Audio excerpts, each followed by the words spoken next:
Nas Filipinas, 8 pessoas morreram em uma cidade devastada pelo tufão Haiyan durante o saque a um armazém de arroz. Uma multidão roubava a comida que seria distribuída a sobreviventes quando o muro desabou. Os saques e a violência agora assustam os sobreviventes. São vários os relatos de roubos e tiroteios em Tacloban, a cidade mais atingida pelo tufão. Esta mulher diz que está fugindo de rebeldes armados e conta que viu várias pessoas mortas. O governo enviou tropas para patrulhar a cidade.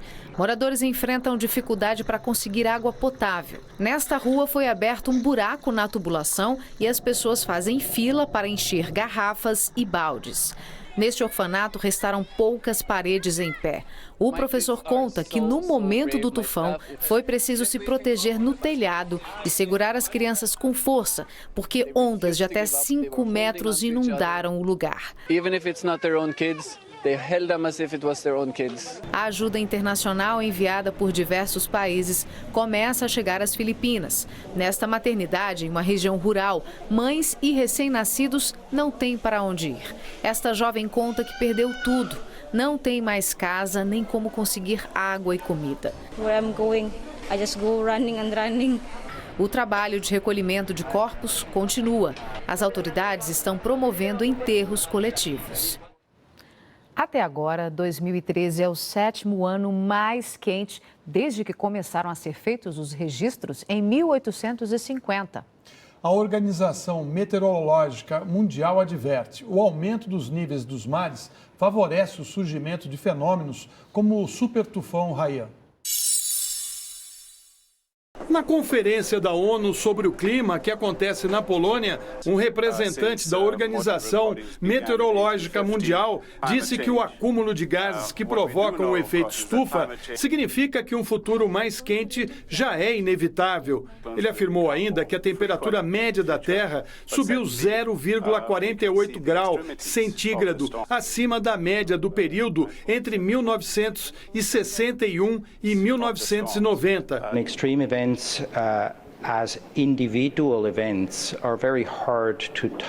Vários especialistas dizem que não é possível atribuir um fenômeno específico, como o tufão Haiyan, ao aquecimento global, mas lembram que quando a superfície dos oceanos é aquecida, isso favorece o surgimento de fortes tempestades.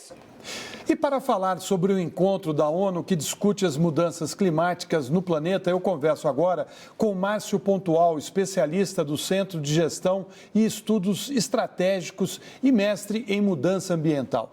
Boa noite, Márcio. Boa noite, Alessandro. Olha, uma das prioridades deste encontro, desse congresso patrocinado pela ONU, é reduzir o efeito dos gases no planeta. Você acha que existe interesse das grandes nações em fazer essa redução hoje? Sim. O interesse que existe para tratar dessa questão é clara. A questão das mudanças climáticas, ela atinge todos os países, todas as pessoas, todas as comunidades, todas as empresas, todos os órgãos políticos. Existe claramente, então, o interesse dessas partes de se envolver e tratar do tema. A dificuldade grande que está por trás disso é quem vai ter a responsabilidade de fazer o quê? Porque, aparentemente, o mais fácil seria cada um faz um pouquinho, mas em vista das desigualdades que existem no planeta, como, por exemplo, a quantidade de pessoas, o tamanho das economias, a quantidade de gases que cada país emite, a diferença, o grau de necessidade de contribuição de cada país varia muito. E é justamente a dificuldade que existe hoje em dia nessa discussão na COP, que está a Conferência das Partes, que está acontecendo em Varsóvia, é justamente tentar atribuir qual vai ser o grau de participação para cada um desses países. E é nisso que está o grau e é por isso que essas discussões são tão difíceis, né? Porque é para você conseguir chegar num resultado, numa agenda, com um roteiro de participação, com quanto cada país deveria contribuir. Como é que isso seria feito? Por exemplo, Estados Unidos e China, que são os dois países que mais poluem o meio ambiente, o que eles deveriam começar a reduzir e de que maneira? Essa pergunta é uma pergunta difícil, principalmente pela questão de que você tem perfis de grau de emissão muito diferenciado. Por exemplo, você tem nos Estados Unidos um aspecto muito importante, é a questão dos transportes. Os veículos, não sabe, os ônibus, aviões. eles emitem muito gás de efeito estufa. Enquanto você tem, por outros lados, como a questão da China, que a produção da energia elétrica deles é majoritariamente por fonte de carvão mineral. E o carvão mineral também tem uma capacidade muito grande de emitir. Aí você tem perfis diferentes de contribuição de emissão e justamente a solução que cada um vai ter que buscar é diferenciada.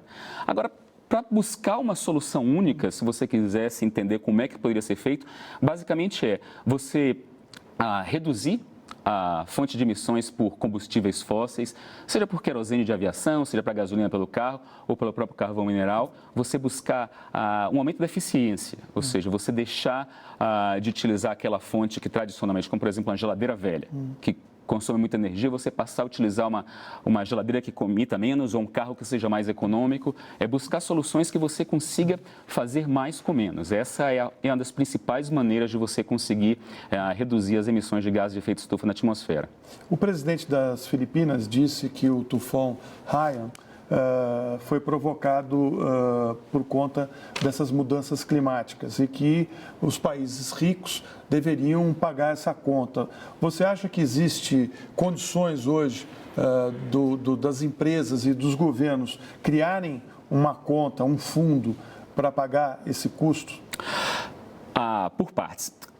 Tem uma conversa muito grande sobre aquecimento global. Aquecimento global é um dos sintomas da mudança do clima, mas não é o único. Uma das coisas mais comuns, dos efeitos mais claros das mudanças do clima são os chamados de extremos climáticos. Extremo climático não significa só que vai fazer muito calor, mas pode ser que vai fazer muito frio, mas principalmente que as tempestades vão ser mais fortes e mais comuns. Por causa disso é que se atribui essa possibilidade do tufão que ocorreu agora nas Filipinas ter sido causado a questão da mudança do clima ter tido um papel muito importante nisso, porque você tem aumento das temperaturas médias, você tem principalmente aumento da temperatura nos oceanos, diminuição da circulação das correntes, e isso contribui para esse fato.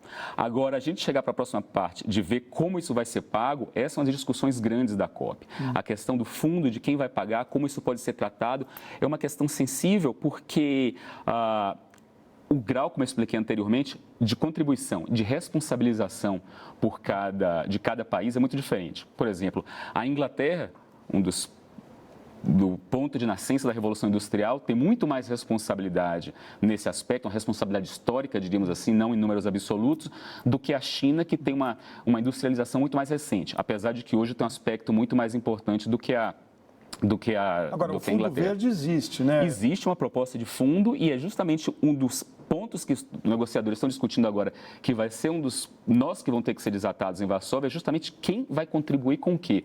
Porque, de um lado, a gente tem os países ricos, que eles têm interesses e que as empresas, as grandes empresas emissoras, contribuam para esse fundo, e você tem, por outro lado, os países em desenvolvimento que têm interesse em receber recursos, mas eles não gostariam que esses recursos tivessem origem empresarial, porque como as empresas têm um objetivo com lucro, caso não seja lucrativo investir nisso, elas parariam de investir lá. A não ser que aí você tem que criar um outro sistema mais complicado que você permita consertos econômicos, por exemplo, impostos ou taxas obrigatórias com relação à emissão. Mas isso aí você já começa a tornar uma coisa muito mais complicada e que tem que respeitar as particularidades econômicas e industriais de cada país. Márcio, muito obrigado por sua participação aqui no Repórter Brasil. Prazer. A chuva e o calor típicos desta época do ano favorecem a reprodução do mosquito da dengue. Só este ano, Belo Horizonte já registra 95 mil casos da doença e 8 mortes. As autoridades reforçam as ações de prevenção. Essa cidadã, ela deixa um bocado de pneu espalhado no quintal, um bocado de pneu espalhado. Aí chove, o pneu enche de água, é o quê? É foco do mosquito da dengue. Ações como essa ajudam a conscientizar a população. É brincadeira, só o teatro, mas o assunto é sério. Em alguns bairros foram instaladas 180 armadilhas para capturar os ovos do Aedes aegypti. Mutirões de limpeza são realizados pelos agentes de saúde com a ajuda dos moradores. Em Itaúna, interior de Minas Gerais, 33 pessoas foram indiciadas por fraude em licitação, entre elas o ex-prefeito da cidade, Eugênio Pinto. Os acusados teriam fraudado o processo de transposição de um trecho da linha férrea local. O prejuízo estimado é de R$ 2 milhões. No Rio de Janeiro, a Polícia Civil prendeu 26 pessoas envolvidas no tráfico de drogas. Entre os presos, 3 são traficantes do Espírito Santo que vieram ao Rio de Janeiro comprar drogas no conjunto de favelas da Maré para revender no estado vizinho. A Prefeitura de Salvador lançou hoje o projeto de corredor exclusivo para BRT e ônibus. O investimento é de quase R$1 bilhão. A obra vai começar em abril e deve ser concluída em 2016. A expectativa é que o novo sistema de transporte atenda 35 mil pessoas por hora em áreas populosas e onde faltam ônibus. No Brasil, os negros ganham 36% a menos do que os não negros. É o que aponta uma pesquisa do DIEESE divulgada hoje. Nas regiões metropolitanas, os negros representam quase a metade dos trabalhadores. O levantamento mostrou ainda que apenas 12% deles têm curso superior, o que reflete nos ganhos salariais. O uso de documentos digitais pela Justiça está sendo questionado no Rio de Janeiro. Muitos querem a volta dos impressos. E a gente quer saber, você se sente seguro com os documentos virtuais ou ainda guarda papéis? Eu não confio em virtual, não. Eu guardo meus documentos em casa. Eu costumo salvar no formato WWF, que é igual PDF, para guardar e fazer o backup depois da informação. Guardo todos. Eu sou corretor de imóveis, guardo todos os documentos possíveis. João Ramos, de Planaltina, Distrito Federal, respondeu: sinto segurança com os documentos virtuais, pois posso salvá-los tanto na internet como em discos externos de memória, que economizam bastante espaço na estante. Acesse e curta a nossa página facebook.com/Repórter Brasil na rede. A seguir, a proposta da mini-reforma eleitoral foi aprovada na Comissão de Constituição e Justiça do Senado. E ainda em Buenos Aires, manifestantes antissemitas protestaram contra uma cerimônia que lembrava o início do Holocausto. Os detalhes em 2 minutos.